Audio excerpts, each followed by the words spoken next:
I took care of my parents until the end. I supported them both alone. In the will, everything for my brother. I didn't argue. I just got up and left. 6 months later, we met at the door of the registry office. Hi, my name is Daniel.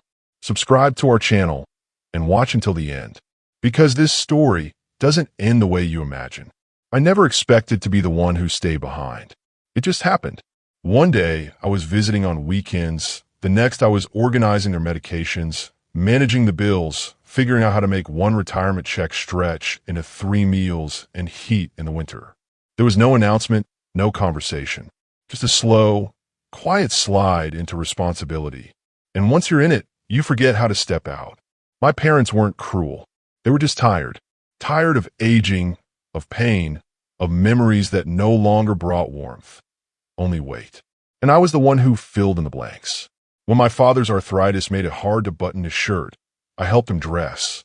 When Mom forgot where she placed her glasses for the 3rd time in a day, I retraced her steps until we found them. Every time.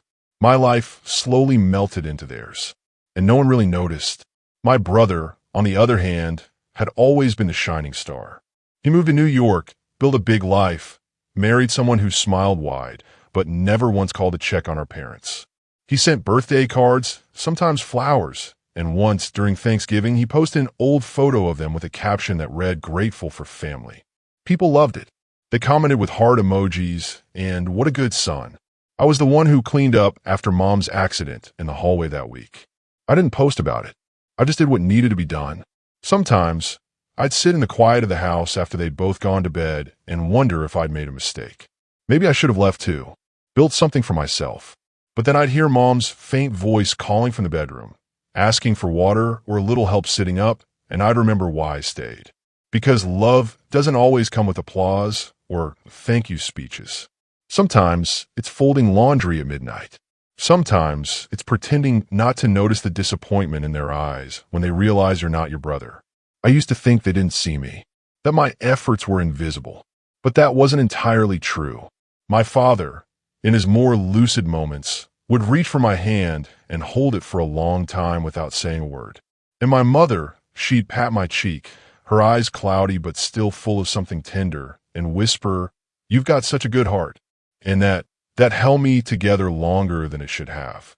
When Dad passed, I was the one who signed the paperwork, who made the arrangements, who stood beside the casket while my brother delivered a perfect eulogy he probably wrote on the plane. I didn't say much. I just nodded, hugged people, and stayed behind to help Mom navigate the grief. She shrunk after that, physically, emotionally, spiritually. Some days, she'd mistake me for her husband.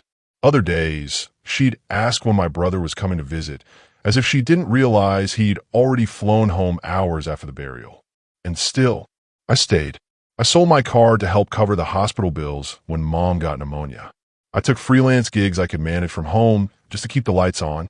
I stopped dating, stopped traveling, stopped dreaming out loud.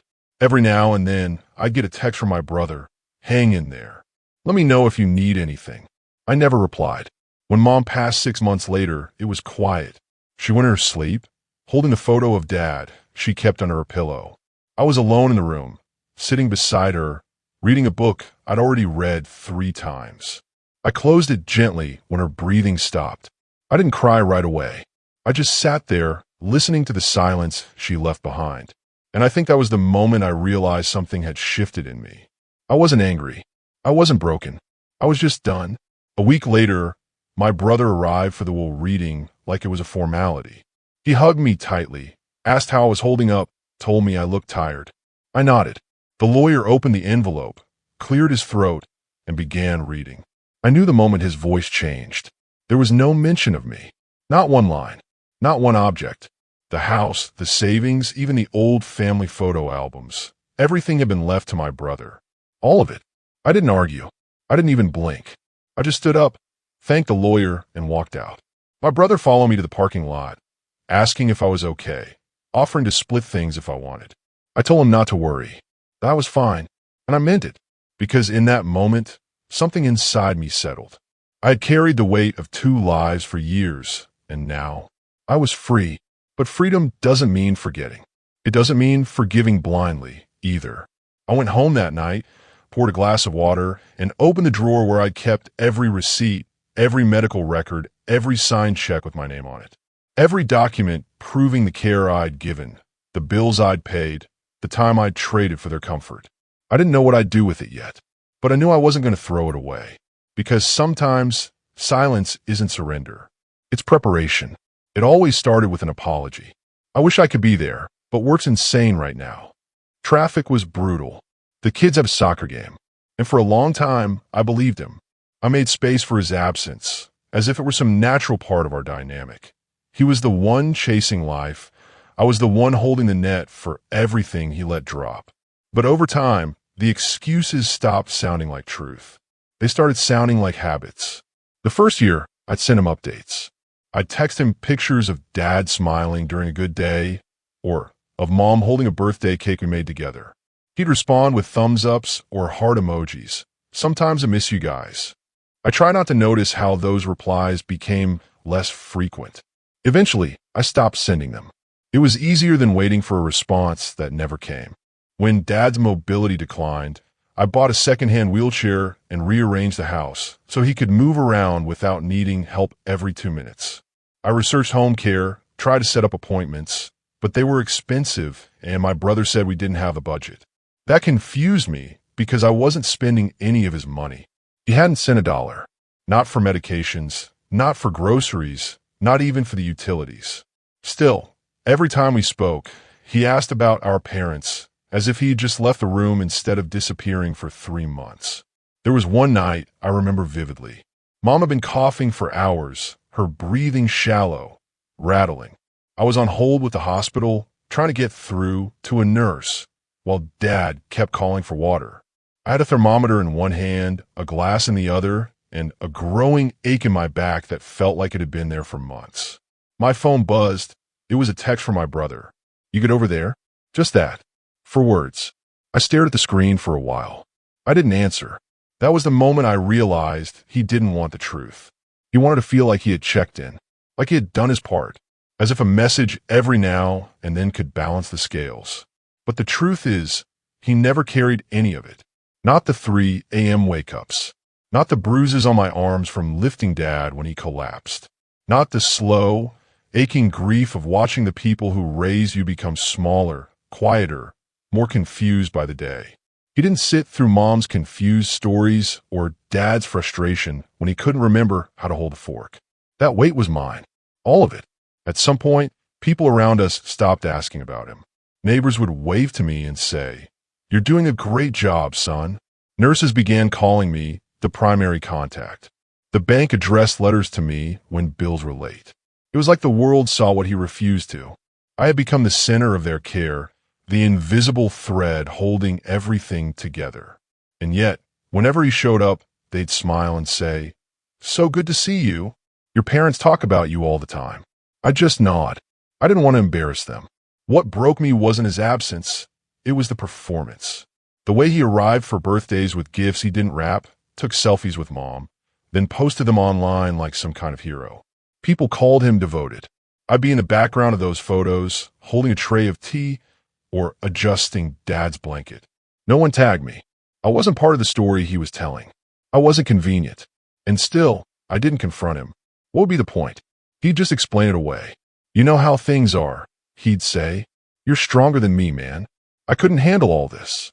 As if caregiving were some noble superpower and not the result of everyone else walking away. But strength?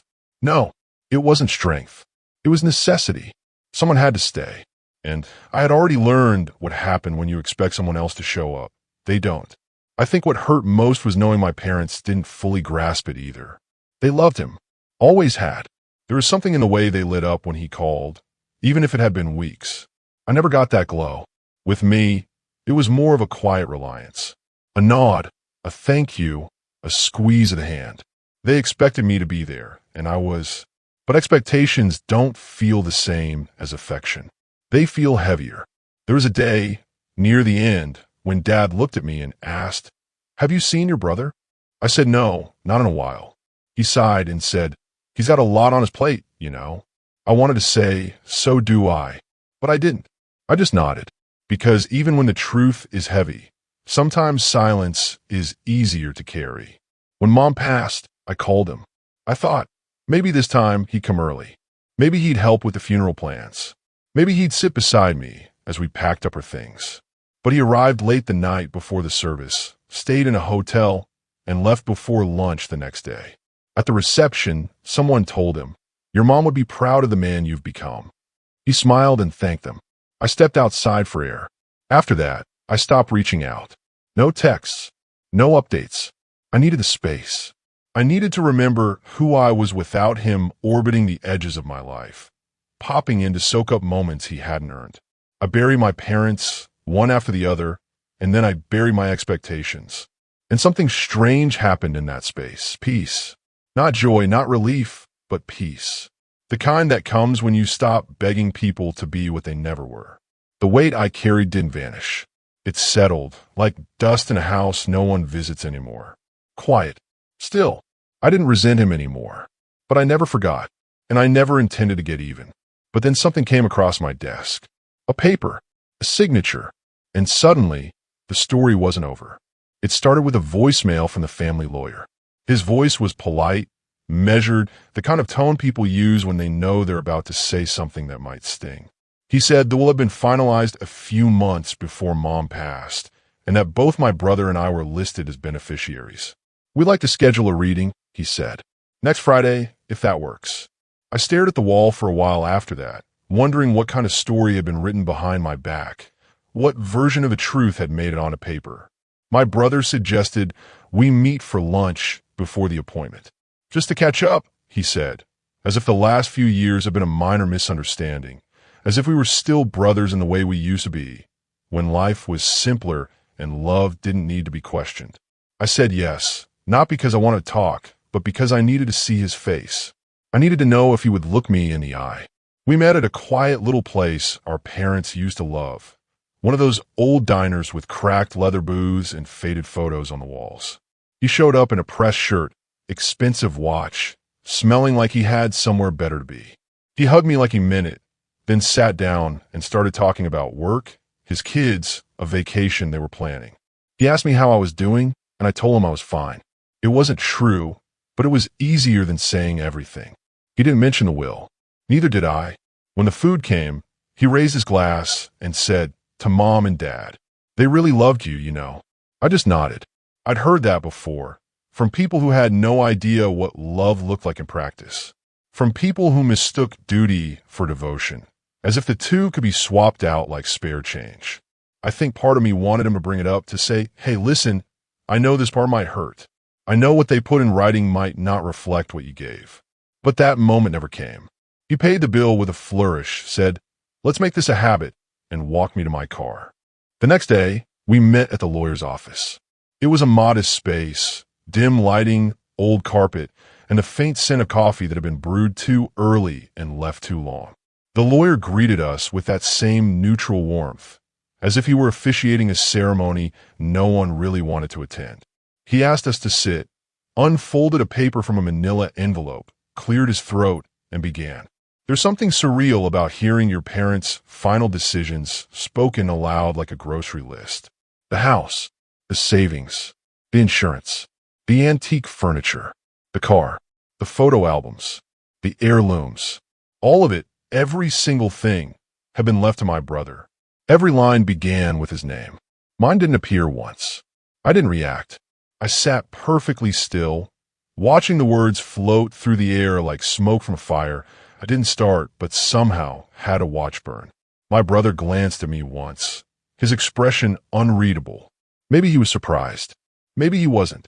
Maybe he thought I'd make a scene. But I didn't. I just waited until the lawyer finished, shook his hand, and said thank you for his time. Then I stood up, walked out, and didn't look back. In the parking lot, my brother jogged to catch up with me. "Hey, look, I didn't know they were going to do that," he said quickly, his voice full of something that sounded like guilt, or maybe just discomfort. "I mean, if you want to split anything, just say the word.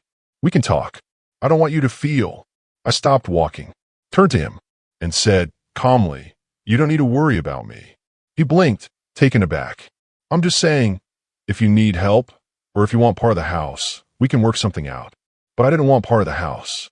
I didn't want a slice of the leftovers. I didn't want charity masked as kindness. What I wanted was peace. And in that moment, I realized he had no idea how much I'd already let go. I drove home in silence. No music, no phone calls, just the hum of the tires against the road. I passed the pharmacy where I used to pick up Mom's prescriptions, the grocery store where I memorized Dad's favorite brand of soup, the gas station where they'd wave to me like I was part of their routine. And it hit me, not a single one of those places would ever be the same. Not because they changed, but because I had. That night, I opened the bottom drawer of the desk in my room, the one I had avoided for months. Inside were folders meticulously labeled, organized, filled with years of documentation, medical receipts, legal authorizations, notes in my father's handwriting, old voice messages, emails, photocopies of checks I'd written, all of it, a full archive of everything I had done, paid, managed, and carried. Not out of pride, out of necessity, out of love. And I knew, looking at that drawer, that this story wasn't finished. Because the truth, real truth, doesn't disappear just because it's inconvenient. It lingers. It waits. And sometimes it shows up right when the ink has barely dried. People think silence means weakness. That if you don't fight, scream, or throw things, you must have given up. But silence can be a decision, a strategy. Sometimes it's the only way to hear yourself think when the noise around you is built on lies. After the will reading, I didn't talk to anyone for a while. No texts, no phone calls, not even the neighbor who used to bring over leftovers and ask how Mom was doing. I just pulled back. There's a kind of hollow that settles in after a betrayal like that. Not rage, not even sadness, just space. And I needed to sit in that space until I could breathe inside it without feeling like the air was pressing against my chest. My brother called twice that week. I let it ring both times. I already knew what he was going to say, that he didn't ask for the inheritance, that he would have changed it if he could, that he didn't write the will. But that was the part that hurt the most. He didn't have to. He didn't need to convince them to give him everything. He just had to do nothing. And he was always so good at doing nothing. I started walking more. Long walks, no destination. I'd pass houses with Christmas lights still dangling in late January, dogs barking behind fences, and couples drinking coffee on porches. No one looked at me like I was invisible. And for the first time in a long time, I wondered what it would feel like to be seen for something other than being the one who stayed behind. I thought about moving away, selling the place, packing up what was left, starting over in a new city where no one knew my name. But part of me couldn't. This was still home, even if it didn't feel like it anymore. Every room had echoes. Dad's slippers by the back door. Mom's old cardigan hanging behind the kitchen chair. I kept thinking if I left, those sounds would disappear forever, and I wasn't ready to lose them all at once. So I stayed, quietly, but I didn't stop living. I started fixing things. Not just the leaky faucet or the squeaky step on the porch, though I did those too. I fixed parts of myself. I started journaling again. I cooked meals that didn't come from a can or a microwave. I called a friend I hadn't spoken to in years, and we talked for hours, like we were still 20 and had the whole world ahead of us. And little by little, I began to rebuild something I didn't even know had fallen apart me. But I also kept the drawer, the one filled with documents, records, the quiet evidence of everything I carried. I didn't know exactly what I was waiting for. Maybe nothing. Maybe closure. Maybe just a reason to believe my years of service hadn't vanished in a thin air. But deep down, I think I knew it was more than that. It wasn't about getting back what was taken. It was about protecting what was true. Because when truth is ignored long enough, it starts to rot. And I couldn't let that happen. Not to my story. One night, I sat at the kitchen table, staring at a photo of my parents taken at their wedding. They looked so young, so full of hope. I thought about what they would say if they saw how it all ended. Would they regret the choices they made? Would they understand how much I had given up to honor them? And then I realized I wasn't looking for answers. I was looking for permission to let go. And maybe I didn't need it. I called a lawyer the next morning. Not the same one who read the will, someone new.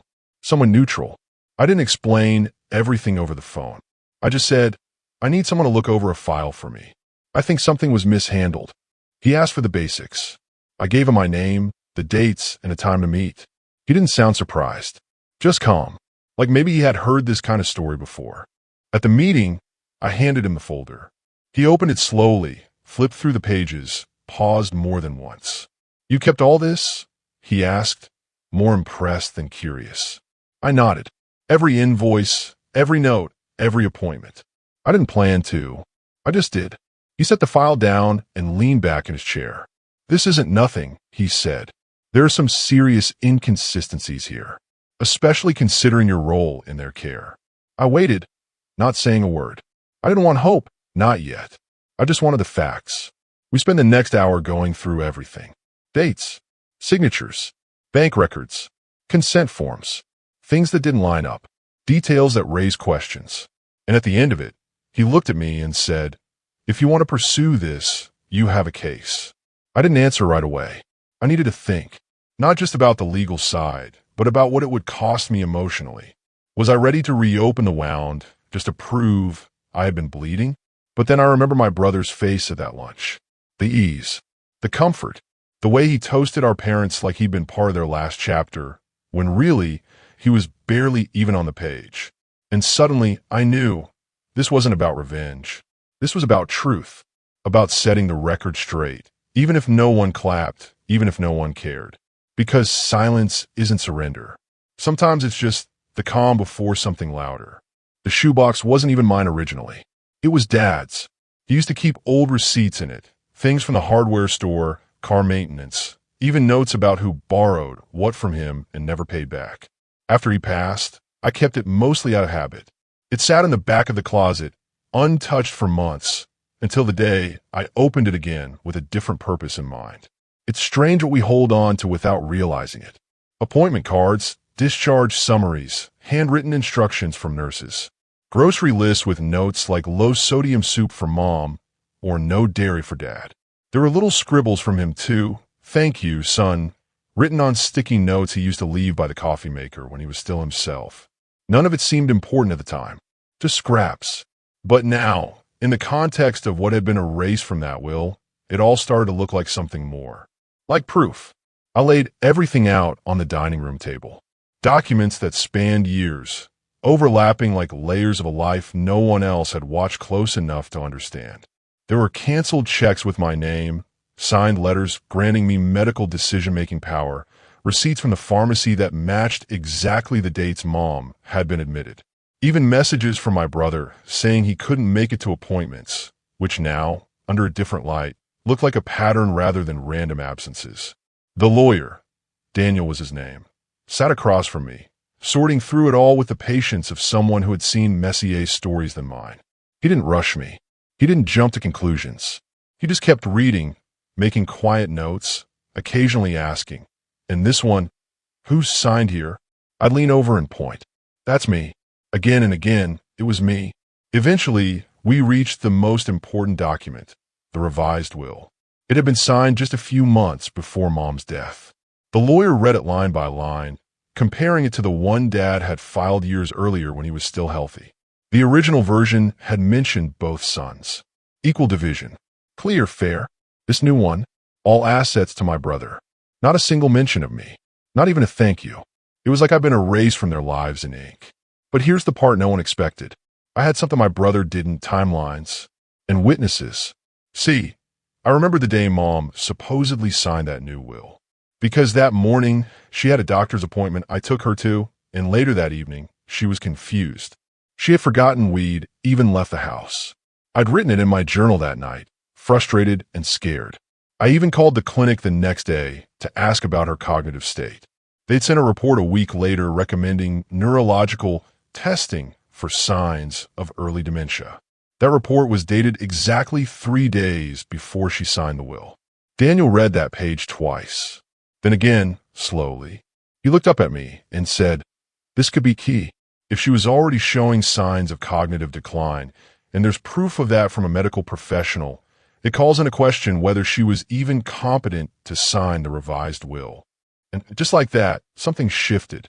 It wasn't about bitterness anymore. It was about consent, about clarity, about whether my mother had been capable of understanding what she was signing, or if someone else had simply placed a pen in her hand while she smiled, unaware. The implications weren't just emotional. They were legal. And as much as I didn't want to think that my brother might have known what he was doing, I couldn't ignore the possibility anymore. We gathered the materials into new folders, labeled them carefully, and began preparing a case. Daniel was cautious but confident. "It'll take time," he warned, "and your brother might not take it well. But based on what you've shown me, we have grounds." I nodded, holding the folder like it weighed more than paper. It felt like memory, like years of caregiving, grief, and silence finally given shape. Over the next few weeks, we worked quietly. I collected affidavits from neighbors, friends, and even the woman who helped clean the house once a month. They all said the same thing. I was the one there. I was the one handling everything. No one ever saw my brother outside of major holidays. And when they did, he looked more like a visitor than a son. I also spoke with Mom's nurse, who still remembered me. She said, "Your mother was sweet, but she was already slipping when I was coming around. You were always the one explaining things to her." She agreed to write a statement. Another piece of the puzzle falling into place. And still, through all of it, I didn't tell my brother what I was doing. I didn't confront him. I didn't send angry messages or post bitter words online. I just prepared, quietly, carefully, because sometimes justice doesn't come with shouting. Sometimes it walks in through the side door, unannounced, holding a box full of facts no one wanted to see. There was one night, around 2 a.m., when I couldn't sleep. I stood in the living room, looking at the empty armchair where Dad used to sit, the kitchen lights still on. I whispered, "I hope you'd understand." Because I wasn't doing this to win. I was doing it to restore something that had been taken. Not money, not property, but dignity. Mine. Theirs. Maybe even his, in some twisted way. Because when someone signs your name out of a life you helped hold together, sometimes the only way forward is to write it back in. The strange thing about lies is that they rarely shout. They don't come with alarms or flashing lights. Most of the time, they hide inside perfectly ordinary things, a signature, a quiet afternoon, a sentence that sounds just close enough to the truth. And if you're not paying attention, you let them pass. You let them live. For weeks, I kept reviewing the timeline, laying the documents side by side, cross-checking appointments with dates on bank transfers, comparing my mother's state of mind with the signature on that final will. Something didn't sit right. The handwriting looked clean, steady, almost too steady. Mom hadn't written like that in months. Her hands had started shaking, her lines drifting off the page. But there on that signature, everything was perfect, almost practiced. I asked Daniel if a handwriting analysis could hold up in court. He nodded. "It's not just the writing, it's the context. If we can show that her condition made her vulnerable, and the will was signed during that decline, it becomes more than a question of intent. It becomes a question of influence." I didn't want to believe it, but I had to ask, "You mean he might have coached her through it?" Daniel didn't answer right away. He leaned back in his chair, arms crossed. "I've seen this before," he said. "Family members who think they're just speeding things up or fixing a mistake.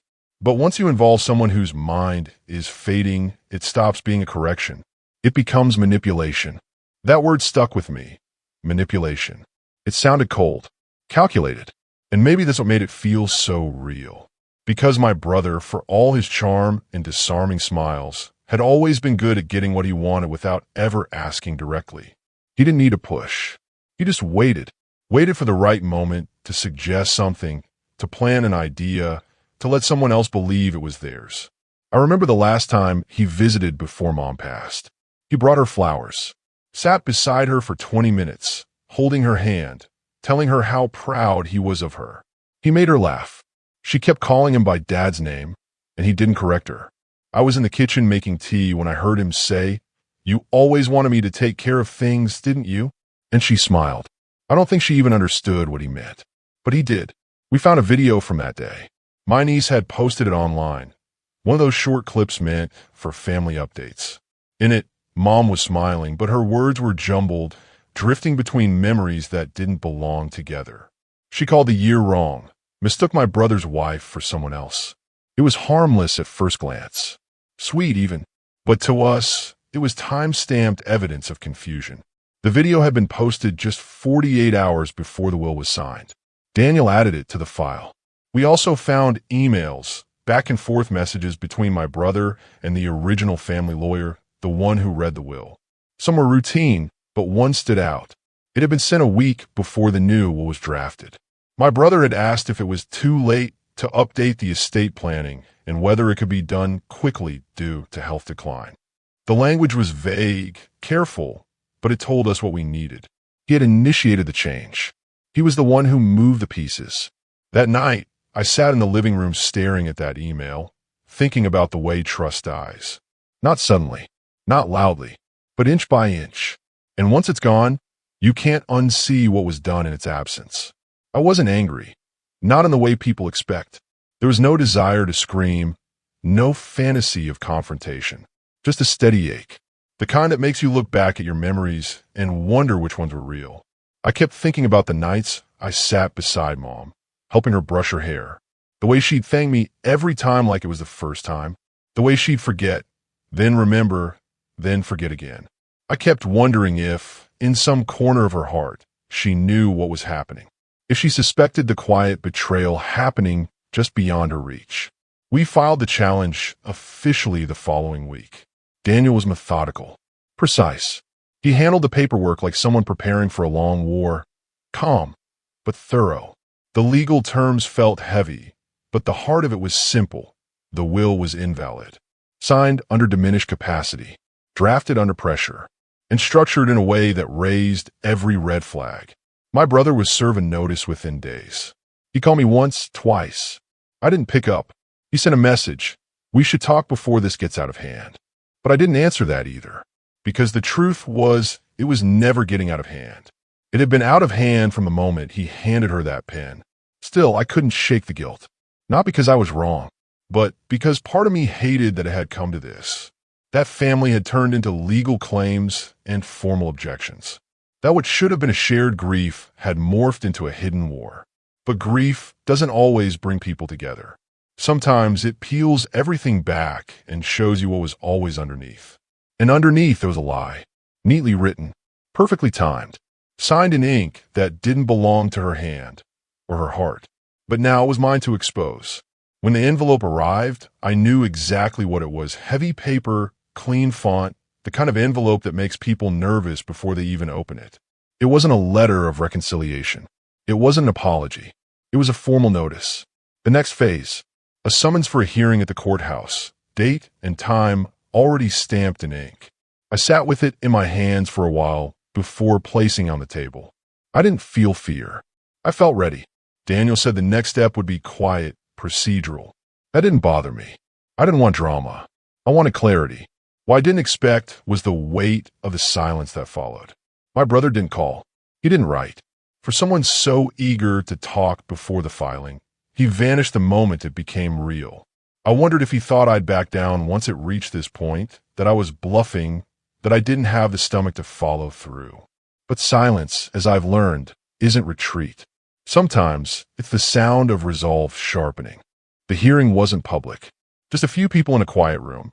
A judge, 2 lawyers, and us. My brother walked in wearing a tailored suit, his expression neutral, but his eyes were darker than usual, tired, maybe, or calculating. He nodded at me, but I didn't return it. We weren't brothers in that room.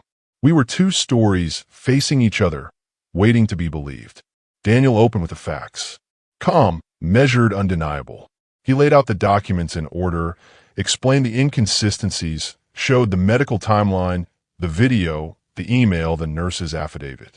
Each piece added weight to the claim, not as an attack, but as a portrait of something that simply didn't add up. The judge listened closely, interrupting only once to ask, "So you're alleging that the decedent was not of sound mind at the time of signing?" Daniel nodded. "Yes, Your Honor," and that the conditions of influence were present. Then it was my brother's turn. His lawyer tried to paint a picture of misunderstanding, that our mother had always trusted him to make decisions, that she wasn't confused, just emotional, that families handle things differently, that there was no evidence of coercion, no recording of pressure. And then, finally, he spoke. He looked at the judge, not at me. "My brother's been through a lot," he said. "I respect what he did for our parents. I know it wasn't easy, but this is not what they wanted. They made a decision. They trusted me. I didn't ask for it. I didn't manipulate anything. They knew I'd take care of things. It was a smooth performance. Polished, polite, full of just enough truth to sound like conviction. And yet, as I sat there, I realized something. He still hadn't said my name. Not once. Not even in defense. The judge didn't rule that day. He said he'd review the evidence further. That cases like these took time, care, discretion. We nodded. We stood. We left the room in opposite directions. Outside the courthouse, the wind had picked up. I sat on a bench nearby, letting it run through my sleeves, cooling the tension on my skin. I didn't feel victorious, but I didn't feel defeated either. I felt something else, certainty, that whatever happened, I had spoken. Not in anger, not with vengeance, but with truth. And I had spoken in a language that couldn't be ignored anymore. A few days later, my brother reached out. Not through his lawyer, through me directly. A text. Can we talk? Just us. No lawyers. I stared at the screen for a long time. I knew what he was trying to do. Get ahead of the outcome. Regain control.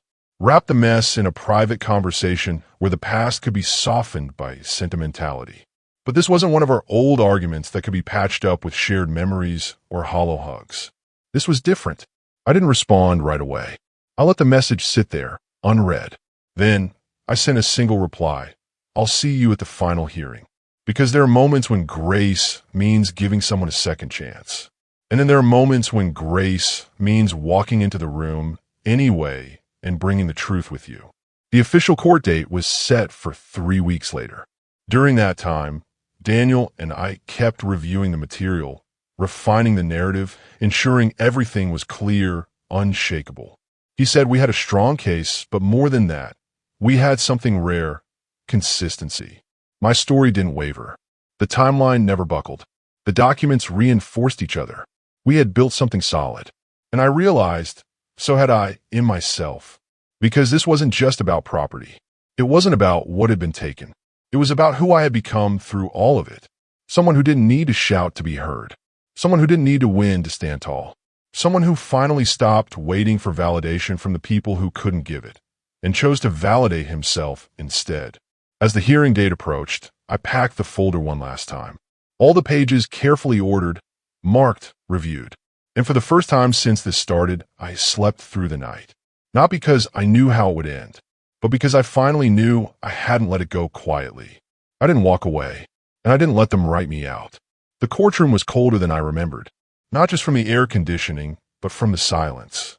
That kind of stillness that settles before something irreversible happens. I sat with my hands folded, the folder resting on my lap like it held not just documents, but everything I had lived, everything I had lost, and everything I refused to let slip away without being seen. My brother walked in a few minutes late. No rush in his step. He adjusted his sleeves, nodded at a few people, then sat across from me, avoiding my eyes. His lawyer whispered something in his ear. He nodded again. I watched him carefully, not for signs of guilt, but for signs of recognition. I didn't see either. The judge entered and we all stood. He looked older than last time, or maybe just tired. He had our file in his hands. Not a copy. The original. The same folder I had packed and repacked until every corner was memorized. He placed it on the bench gently, as if he already understood the weight of what was inside. Then he cleared his throat and began. There are moments in legal proceedings, he said, where the facts go beyond dates and signatures, where the story they tell carries more weight than the ink itself. I felt something shift in the room. Not a gasp, not a stir, just attention, focus. My brother sat straighter. The judge began summarizing. Slowly, carefully, he spoke of medical evaluations, of cognitive decline clearly documented before the signing of the revised will. He mentioned the video showing confusion, the testimony of the nurse who had visited the house regularly, the discrepancy in the handwriting, the timeline of appointments and emails, each one painting a picture that became harder and harder to dismiss. He paused once, mid-sentence, and looked directly at my brother. Mr. Wallace, in your communication with the drafting attorney, you expressed urgency. But you did not disclose that your mother had been recommended for neurological evaluation days prior. Can you explain why? My brother shifted in his seat, cleared his throat. I didn't think it was relevant at the time. The judge blinked slowly. Not relevant. Yet the foundation of her final legal decision rested entirely on her mental clarity. He didn't raise his voice. He didn't need to. Daniel remained still beside me, only nodding as the judge continued. The legal argument was sound. But more than that, the emotional truth was undeniable. This wasn't about greed or entitlement. It was about someone being written out of a legacy he had lived fully, quietly, but fully. When the judge finally opened the folder, his hands moved slowly. He read the final 2 affidavits aloud. One from the family doctor confirming that Mom's memory issues had progressed beyond forgetfulness. The second from the financial advisor, stating that all final discussions about asset distribution had been conducted exclusively with my brother, never with both of us, never in my presence. The implication was clear. Decisions had been made in a vacuum. Then came the final line. Based on the evidence submitted and the compelling concerns regarding capacity and undue influence, this court rules that the revised will is void. For a moment, I didn't breathe. I just sat there, staring at the grain of the wood on the table in front of me, letting the words settle around me like soft rain. It wasn't celebration. It wasn't vindication. It was relief. Not because I had won something, but because the truth had been acknowledged, finally, in a place that couldn't ignore it. My brother didn't say anything. He didn't stand. He didn't look at me. I think part of him had convinced himself this wouldn't happen, that I wouldn't go through with it, or that even if I did, the system would side with simplicity over substance. But that day, substance spoke louder, and silence had worked like thunder. The judge dismissed us quietly, reminding both parties that new arrangements for asset division would need to be discussed privately or through mediation. I nodded. I didn't care about the details. That wasn't why I came. Outside, the air felt warmer than when I'd arrived. The sun was lower now, stretching long shadows across the steps. I walked out slowly, feeling lighter than I had in months. Daniel caught up to me just as we reached the sidewalk. "You did it," he said gently. I shook my head. "No, I just didn't let it go." He smiled and then left me to walk alone. I needed that part, those steps by myself. Not because I wanted to be alone, but because some journeys end best in quiet. I walked to the park where I used to push Mom's wheelchair. The bench by the pond was still there. I sat and watched the water ripple. It wasn't about reclaiming what had been taken. Not anymore. It was about honoring what had been given. All those years of late nights, hospital visits, grocery runs, whispered prayers by the bedside. They weren't small things. They were love in its most unglamorous form. And that kind of love deserves to be remembered, not erased. I pulled out my phone, opened the last photo I had of my parents, both smiling, both still themselves.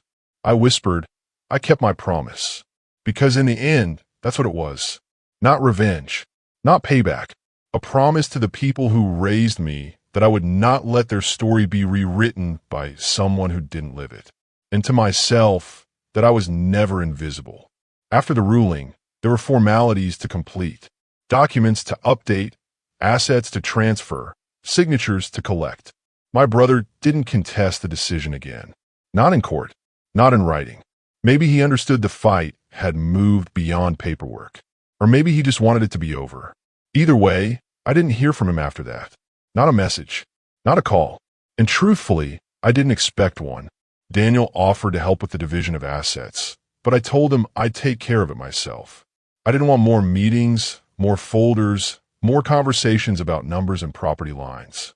What I wanted, what I needed, was to decide what came next on my own terms. Because for the first time in years, I wasn't carrying someone else's story. I was writing mine. I stood in the hallway of the house that had once been theirs, then mine, then no one's. The walls still held the echo of familiar voices. Faint laughter, coughs behind bedroom doors, quiet prayers whispered into pillows. And for a long moment, I just stood there, letting those memories pass through me without breaking me. The weight had shifted. I wasn't holding grief anymore. I was holding choice. I didn't want the house. Not really. It was too full of ghosts, too shaped by roles I'd already outgrown. But selling it didn't feel right either. letting it go to a stranger after everything felt like ending something the wrong way. I thought about donating it, turning it into a shelter, a care home, something meaningful, something that would make all those nights and silent sacrifices stretch into something more than survival. In the end, I chose something simple. I donated the house to a local caregiving organization. They'd use it to train at-home nurses, give them a safe place to rest between shifts, host family workshops on elder care. When I handed over the keys, the director asked if I wanted a plaque on the wall. I said yes, but not with my name. Put their names on it, I said. James and Eileen Wallace. And add one line under it. Loved quietly. Remembered fully. Because they were. And they are. I moved into a smaller place on the other side of town. Nothing fancy. Just enough space to start fresh. A window with good light. A kitchen that felt like mine. I planted a small herb garden on the balcony. Basil, mint, rosemary. Smells that reminded me of Sunday dinners and homemade soups. Life didn't become perfect overnight. I still had quiet mornings when the loneliness crept in.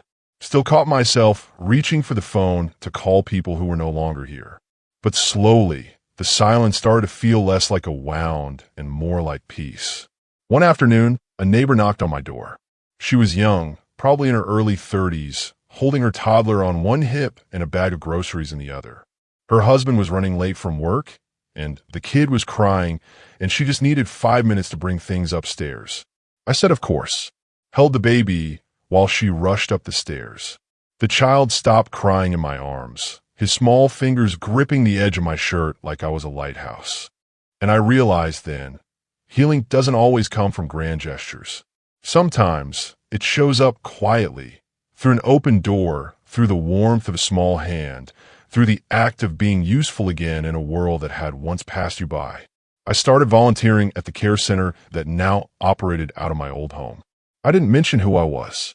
I just showed up, swept the front steps, helped fold laundry, sat with people whose children couldn't visit that week. Sometimes I brought tea. Sometimes I just listened. No one asked about my story, and I didn't offer it. I didn't need to be seen anymore. I just needed to give back in a way that felt honest. Months later, one of the directors pulled me aside. We're starting a new program, she said. Support for caregivers. Workshops. Peer groups. We'd love for you to help us lead it. I hesitated, then nodded, because I remembered what it felt like to care alone, to carry the weight in silence.